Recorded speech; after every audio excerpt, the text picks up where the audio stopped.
I spoke to a gentleman who said 10:53. He noted the exact moment that President Biden made that apology. It was so significant. Again, he remembered that exact time. Bittersweet, emotional, those are a few of the words used to describe what it was like here today and hearing President Biden speak. There were hundreds of tribal members from across our area in attendance today. The governor of the Gila River Indian community introducing the president. This is the first time a U.S. president has made a public and formal apology of this kind.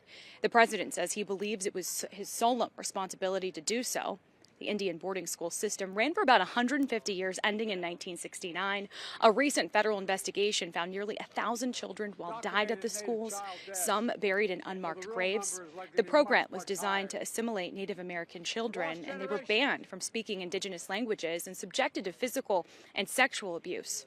Right after President Biden's remarks, I spoke with a man who had family members in the schools, and he never thought he'd see this acknowledgement from a sitting president. I'm glad that this came up, and so for recognition and acknowledgement of how these our past ancestors were treated. Grateful that people, the president actually, and others in higher authority are seeing this, recognizing this, and part of me does feel like how many of us felt that when we went to boarding school, it was about time. President Biden saying today no apology can make up for what happened to these tribal families. Some boarding school survivors say they hope whoever becomes our next president will take further concrete action. Interior Secretary Deb Haaland was also in attendance here, her family forced into these boarding schools as well. I caught up with the Assistant Secretary of Indian Affairs and asked what message he has for whoever wins the White House next month. This work must continue. Today is important. And it marks not the end of the story, but the beginning of the next chapter.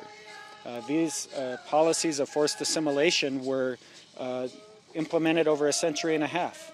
And we can't expect that in a 4-year presidential term that we will have remedied that and made the relationship better. So my message to the next president is it's part of our national trust responsibility to continue this work.